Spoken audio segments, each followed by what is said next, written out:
About the Birds provides you with weekly analysis, game recaps, informative interviews, and it's all birds all the time. And welcome to another edition of AATBirds Postgame. The Eagles take care of the Vikings, pass by the Vikings. The passing game was pretty flawless, if you want to say that. They win 28-22, improved to 5-2. The Minnesota Vikings and the Carson Wentz-led Minnesota Vikings go through 3-3. So going to start off first. We will get a little bit into the Brandon Graham stuff. We're going to talk about that more in depth after we talk about the game. We'll talk a little bit about that, the news that broke with BG.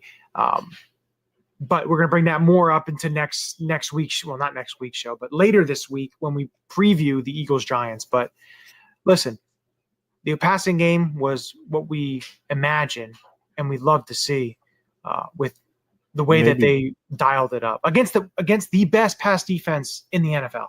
Yeah. Probably better than what we anticipated. I mean, that's arguably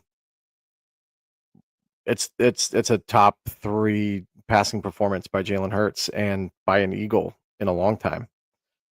Yeah, you're right. To have 2 receivers go for over 120 yards and 3 combined touchdowns, and your quarterback has 326 yards, 3 touchdowns, and a perfect passer rating for the 3rd time in Eagle history. That's a hell of a performance, man. It's not exactly what I expected to see, because we've historically had difficulties with too high shells and zone heavy defenses. Now they blitzed a lot, which people should know by now. You can't blitz Hurts. But they had answers for the blitz. They were finding soft spots in the zone. I just thought, as a whole, the passing game was obviously a focus in the mini bye. Yeah, and it's funny too. Like DeVonta's 183 yards. He is now, I believe, he's 6th or 7th in the league in receiving right now. Yeah. AJ's not too far behind. Another game or two of this, put him right back up there. And when you really look at like these guys, and you look at Jalen Hurts, and you kind of like, if you break it down, and I did make a post too about Jalen. He's on pace for 3,600 passing yards, 27 touchdown passes, 12 rushing touchdowns. Like, he's on pace to have probably one of the best throwing seasons, because the last 3 weeks he's had over 280 yards throwing. So it's something that, unfortunately, I don't see it changing very much, just because of the way the offense right now is structured and just the way the running game is, and the offensive line issues and the injuries. And of course we'll get into the injuries. Yeah. You have Cam Jurgens leaving the game. Apparently he was in a brace, tried to come back with a brace, didn't work. Brett Toth had to slide over. Well, not slide over. He usually played guard. He had to go in for center since Landon was back. But, you had him get hurt. You had Jeremiah Trotter Jr. hurt his ankle. He was out. You had Azeez Ojulari with a hamstring, and he was quickly ruled out for next week. So the injury on that aspect, you had some guys getting hurt in there, and it was tough, because when you have those guys getting hurt, you're down a lot in terms of, you look at the edge rusher and everything like that. But it's just, when they're not able to run the ball, they did some different things, which I enjoyed, which I like to see. Under center, play action, doing some stuff, keeping defenses honest, because if you're able to start doing that, then maybe the run game can get it going. If teams are going to play a little bit back, they're going to play too high safety, different things that they're going to do. What was interesting was this, Matt, was I listened to Jordan Mailata talk, and he did his Tuesday show, and then he has his other show. But the one thing that he kept and he mentioned was her first half, when they were getting some runs, Tank Bigsby at an 11-yard run. Saquon was getting some running because they came out in a 4-man front, and then all of a sudden it changed, and they were going more of a 6-1, 6-2. They were going with basically which is their standard defense, and which then led to the Eagles throwing the ball more, and they were just it was great to see. Listen, it really was. No, I agree. And it was the first time in a while we've seen significant adjustment, like in game, right? Like I think most of the success that we've seen as an offense has been the initial game plan, right? Come out hot and then it stalls in the second half when the other team adjusts to what you're trying to do. So it was nice to see them come out. I think what they wanted to do was establish the run. Jurgens goes down, and they switch to the 6-man front like you were talking about.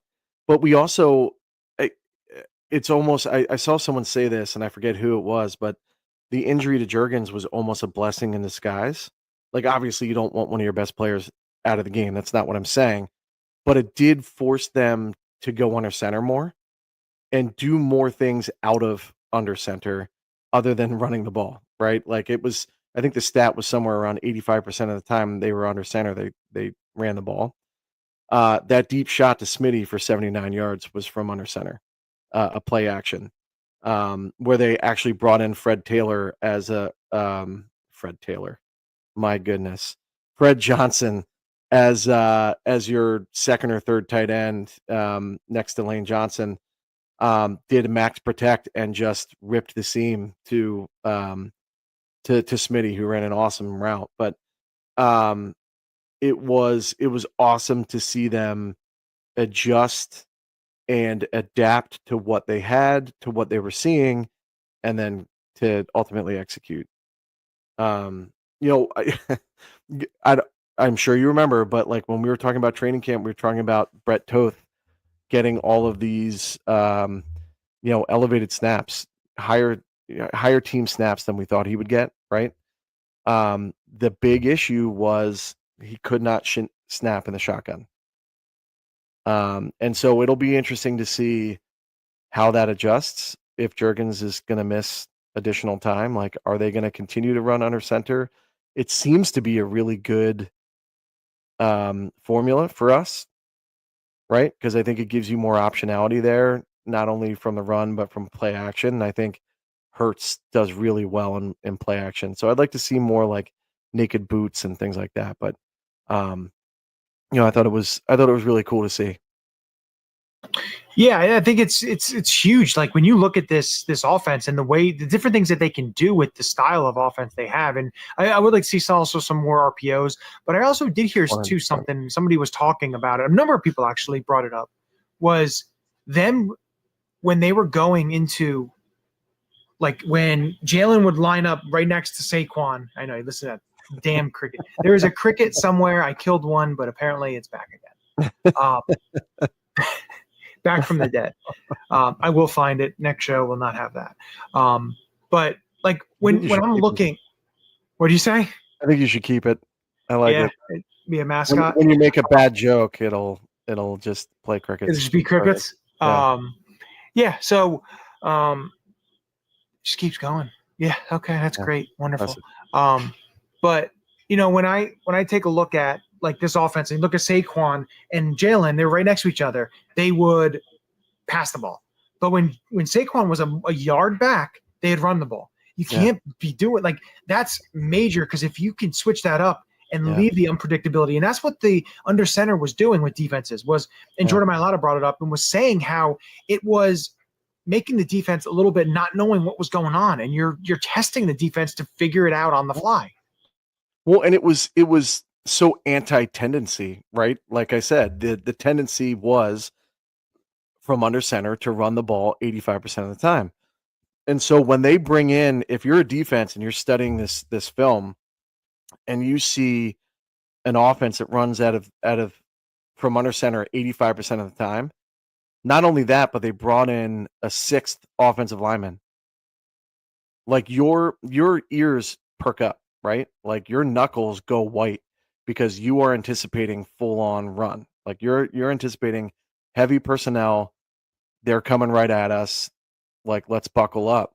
And so they brought the house. That bringing the house was not to stop the pass. That was very much so a jailbreak sellout run blitz to stop Saquon and create havoc.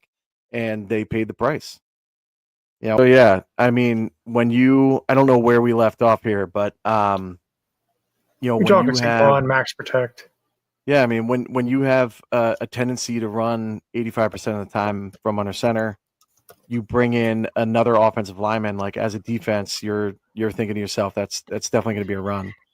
And so what they did was they brought an all-out blitz. We called max protect, kept Saquon in to block, and we were able to rip that seam. So that unfamiliarity or the ability to keep that defense on their heels with unpredictability, which we were almost forced into, and that goes back to adapting on the fly. That's what we've been asking for. We've been asking for a defense or an offense to sequence and run unpredictable plays and plays off of formations that look similar but get you different results or different players involved. They even ran a little bit of pony package this week with Shipley and Saquon in the backfield. So I saw some really cool stuff out of Petula this week. I'd like to see him get the run game going, because generally you use the run to set up the pass. It seems like we're using the pass to set up the run at this point. So it'll be interesting to see how this evolves and if this forces Petullo to evolve. Moving forward, if this becomes our identity. Yeah, and I think that's huge. Like we want the run to set the pass up because that's what we've seen with this offense and the running game and what it can do. Like you don't want to fully focus on the pass game because you want to be able to use that run game. You want to be able to use that with Jalen, and I think you need to use Jalen's legs more in terms of using the RPO and using him a little bit because it's going to throw the defense off even a little bit more. And Minnesota, they weren't the greatest run defense, but with them running as 6-man front and a hat on a hat, it really didn't bode well. And Toth in there, it really didn't help them a lot because he got blown up a couple times. So it's going to be interesting to see the way that they go for the future and see what they do. If they do a lot more under center, if they do different things like that, to maybe help the run game. I don't think they have a choice. They don't, but if they're able to get the pass game the way that they got it, I think that's absolutely the way to go. Now, here's another question that I have, and it'll be interesting to see this week. Sirianni didn't really answer the question. I mean, he might have, I don't know, but it was like Brett Toth came in as your backup center. In the past, we had seen Dickerson slide over to center and someone else come in, usually Steen at that point, because we had Becton come in at guard, right? That's what happened in the playoffs. That's what happened late in the season. Toth was the first man off the bench to play center. Given his struggles in shotgun, I wonder if they consider moving Dickerson to center and bringing in either Matt Toth or Matt Pryor at left guard. Sorry, not Matt Toth, Brett Toth. But I wonder if they switch that up. Like I wonder if their in-game shift is to bring in Toth and not disrupt the continuity of the line, and if that'll change when you have a week to game plan and practice. It'll be interesting to keep an eye on that. What are your thoughts? What do you think? You were thinking Matt Tobin. I think that's you kind of like you're bringing. Isn't that bad? Same number too, right? Yeah, yeah. I think they're both are 64. I think you're right there. Yeah.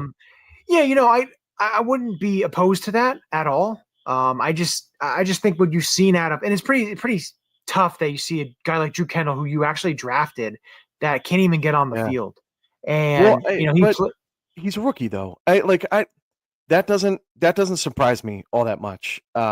I think the only reason that he's on the team is because they didn't want another McMahon situation where he gets picked off by the Rams.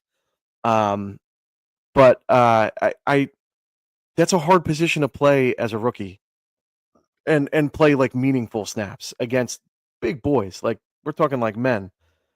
And Jason Kelce struggled mightily when he had to start early in his career. So I don't blame him for not being ready yet. But he also had issues with shotgun in camp.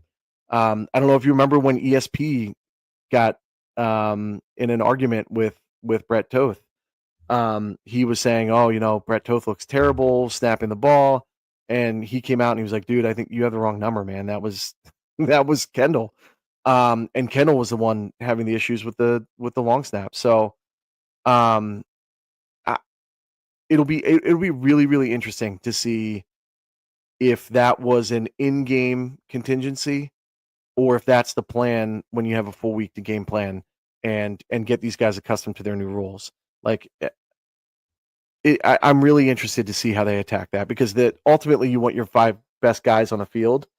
And if your plan moving forward is to stay under center, then Toth is probably your guy. But if your plan is to get back into the shotgun and RPOs, then that could be a potential issue. So it'll be interesting to see. Yeah, so I think we should probably switch over to the defense. I think that'd be a good time to kind of do it. Get a little bit over to the defensive side of the ball. Of course, we had mentioned earlier in terms of injuries, Azeez Ojulari would get hurt. And then you have only 3 edge rushers, including Patrick Johnson, which I believe he had 26 snaps, which is a ton of snaps. For Patrick Johnson, yeah. For Patrick Johnson. Adoree Jackson would get hurt. And he's your leading edge sacker right now. He's tied. No, Patrick Johnson is. I mean, he is your leading one. Him and Uche are tied with 1 for the lead with our edge rushers. Prior to this game, Zadarius Smith was in the lead with what, 2.5? 1.5, I believe. Even worse. So, and we'll get into that. But like, he played 25 snaps, but he is tied for the lead, for the team lead in sacks. And I think Nakobe Dean returning on defense, he really showed out. Had a couple of really nice plays, and him attacking downhill, helping them with the run game. And it's really good to see him back and see him. Looks like he didn't really miss a beat too much, the way he attacked downhill. Jordan Mason, but it was pretty nice. I don't know, was it Jordan Mason or was the other running back? It may have been the other running back. It was the other guy, Scott. So I think Dean, there was a noticeable difference in attitude this week, and maybe part of it was the embarrassment of getting beat up by Scatabo and these weirdos on the Giants, but like, there was a noticeable tenacity this week, and I think it partly is the embarrassment, but I think part of it is Dean. Like, I think Dean just brings that energy, that spark, that like heat-seeking missile mentality where he just shoots the like that play had no chance. It was like he was locked on Scott, man, like from the snap. And so it's refreshing to see him in there. He had 6 tackles, 1 for a loss, and that was a big loss. That was a 4-yard loss that stopped that drive essentially. But I going back to the mentality, I saw a noticeable difference in Jalen Carter and Jordan Davis. Like, I think their leader is back on the field with Nakobe Dean. And I think Dean is a little bit more important than we think, not just from a play, but from like an alignment perspective. Like, he's the green dot. He's getting them lined up. He's making calls just like a quarterback on defense. So I was really excited to see him back, and I thought he looked great. Yeah, I think you're 100% right on that. Like, seeing him on the field and what he can do and how he can kind of line up the defense and kind of the leadership aspect he brings to that defense, I think is huge. It's massive.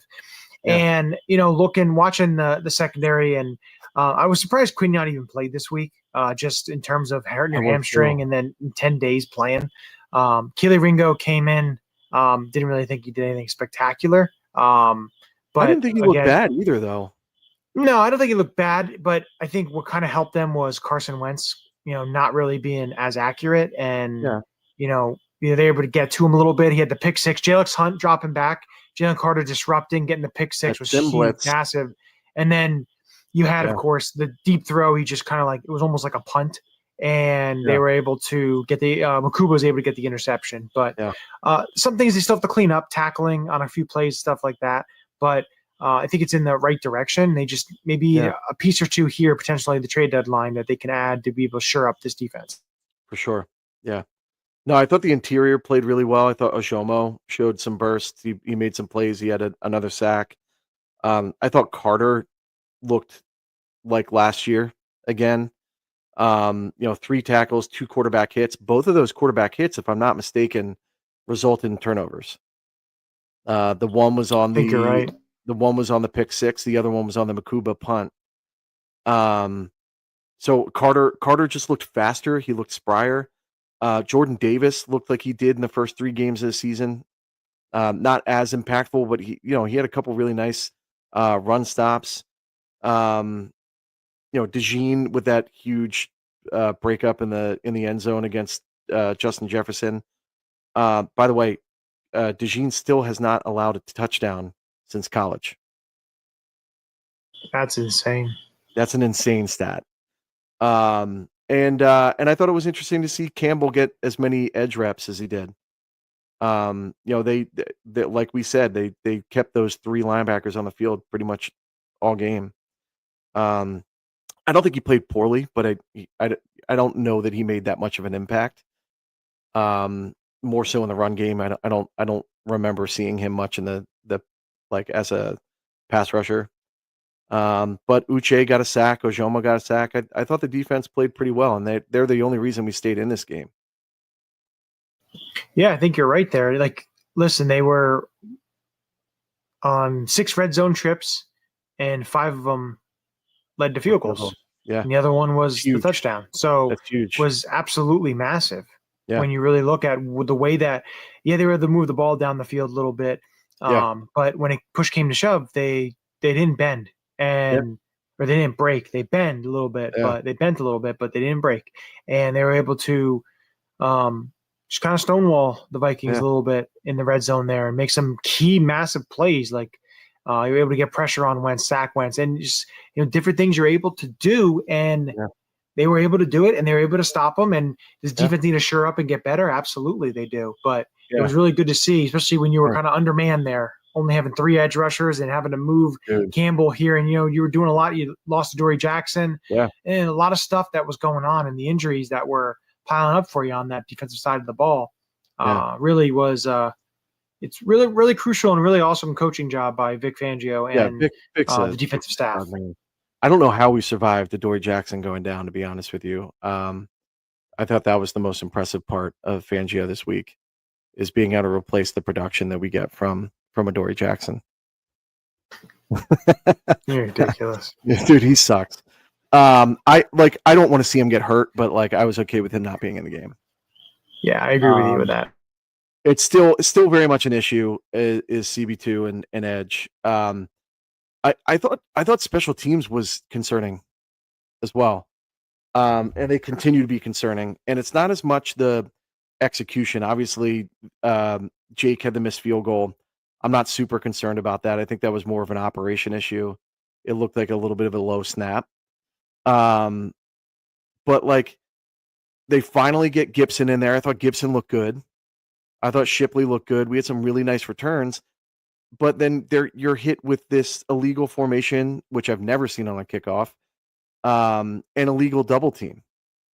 And that takes you from a 40-yard starting position, the 40-yard line, to the 16, because it's a spot foul penalty. So, again, special teams continue to be an issue, not only from an execution perspective, but from a discipline perspective on the coverage units and the return units. And Michael Clay's got to get his shit together and get these guys in line. They finally have some guys who can catch the kickoff. Now let's not screw it up by having these dumb penalties. Yeah, listen, I like seeing out of the returners catching the ball and actually being able to return them, and decently starting the ball past the 16. That's all I ask. Yeah, the units have to shore it up. You can't be. The boneheaded penalties just have to stop. You can't be stupid on that, because you're losing you're flipping the field, because at that point, if you're not at the 40-yard line, a couple first downs, you're already in field goal range. There's stuff that. It's massive and it's huge. And when you start deep in your own territory, it's never good. So definitely have to shore that up. And I heard ESP talking about it on the pregame on my way back to watch the game, and they were talking about the starting field position, and if you're starting at the 20 instead of the 25, that 5 yards doesn't seem like that much of a difference. But if you pile that up after over, what is it, 7 drives a game over 7 games or whatever, it winds up being a full game of offense, essentially, that you're missing out in just yardage that you're not getting on the kick return. You know what I mean? Like it's like, I think he said it was like 350 yards of missed field position over 7 games. That's significant. That's That's huge. significant, man. Like that 5 yards seems insignificant at the time, but like over the course of 7 games, that's a significant amount of yardage that you're missing that could be turning into points. So I don't know, they need to figure it out because it's a bigger issue than I think we think it is. Yeah, I think you're right. And what I want to do before we wrap it up here, I do want to bring up quickly the Brandon Graham signing. Hell yeah. The Eagles on Sunday before the game, they had mentioned about potentially they were interested in bringing back as for a reunion with Brandon Graham. And on Monday, late Monday, actually, was it after the game or was it more Monday? I think it was pregame. Well, pregame, I know that came out. And then more of the likes of him definitely signing Tuesday was coming out yesterday, which was Monday. Yep. And then, of course, as you had it, Tuesday, he makes it official, signs with the Eagles. Whether he plays this week, that's, of course, to be determined yet. But I think it's going to be, to me, I think it's like you're not asking him to give you 35, 40 snaps a game. You're asking him to give you 15 to 20 snaps a game. Now, again, it'll depend. I get that.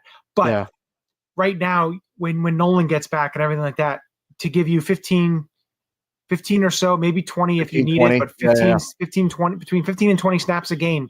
And if he is he's fully recovered from his triceps injuries.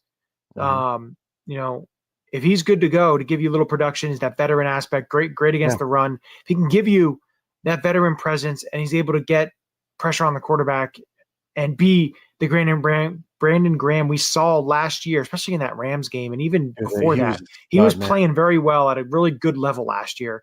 If you can get somewhat close to that, to me, I think it's a great signing. I still would like to add another edge rusher, a younger edge rusher, or a veteran, whoever it may be, to add to that depth. But this, to me, it's a great signing. Yeah, I agree. I think he's not only terrific in the run game, but I mean, he was outside of anyone named Saquon Barkley, he was the best player in that Rams game until he went down. I mean, I think he had 2 sacks in that game. He had a couple of tackles for a loss. I mean, he was disruptive as hell. And it was really sad to see him go down. Luckily, he came back to play in the Super Bowl, but I think he's going to help in the run game tremendously. I think that's an issue that we've had with some of these young guys. Not so much last week, but in the last couple of weeks. If he can give you, like you said, that number in my brain was 15, 20 snaps. If he can give you that over the course of the year in a 3-4 man rotation, I think that's tremendous. And the leadership he brings to that field. I mean, when Jalen Carter got thrown out in the Cowboys game, you and I both said if Dean or Brandon Graham were on that field, that wouldn't have happened. And so, like, little things like that may not seem like a big deal, but that leadership is huge. I still think they make a play for someone at edge, at least attempt to. A couple folks have come out and said they're not done at edge. And I do want to give ourselves a little pat on the back, man. We had a source in September that said that Brandon Graham was going to sign with the Eagles. That it was barring a physical, that he would be part of the team. Unfortunately, that didn't seem like it was going to be a possibility when Zadarius Smith signed. We reached back out to our source. They doubled down and said, dude, by November, he will be an Eagle. And so I do want to give us a pat on the back for calling that in September. Really cool to have our first legitimate source. Never wrong, just early, guys. So I thought that was pretty cool. Yeah, no, it was great. And, the fact that he said he's been training for weeks now kind of relays into kind of what you had and everything like that and what we had. So, good on us there. It is pat in the back. Great to see him back. Hopefully he gets to play a little bit this weekend in the Kelly Green, because it is Kelly Green week. So when we come back, one note on that, he does not. I have to read the exemption, right? this, but he does not count towards the 53-man roster as of yet. They have 2 games to activate him. He's technically exempt. And so it'll be interesting to see if he might have to play this week. I mean, it's at home in Kelly Green's. I feel like you'd be hard pressed not to play him, even if it's for like 5-10 snaps a game. Because then you have the bye week to get yourself a little acclimated. Yeah, get the juices flowing, getting him out there. Just make sure he's stretched out. But yeah, I would find it hard to believe that he wouldn't be out there this week, given all the circumstances and hype around him and Kelly Green and being home and Giants and all that stuff. But if he doesn't, don't be too surprised, because they do have 2 games to activate him to the 53. Yeah, it'll be interesting. And I'm certain we'll have more info in a couple of days when we drop the game plan show with the breaking down the Giants game. But with that, as we always ended, thank you for watching. Make sure you subscribe. Everything is down at the bottom there. Check out the link tree. Check out the link tree. Make sure you're subscribing. Make sure you're following. But with that, as we always say, go Birds. Go Birds. This is Matt Ware. Hey, for all the Eagle content you need, go follow All About the Birds. They do a damn thing. Check them out. Hey, Eagles fans, I may be in Tampa, but I know where to find the best Eagles content out there. Check out my friends at All About the Birds. Philadelphia, what's up? This your boy Freddie Mitchell, a.k.a. Fred X. It's all about the bird. All birds all the time.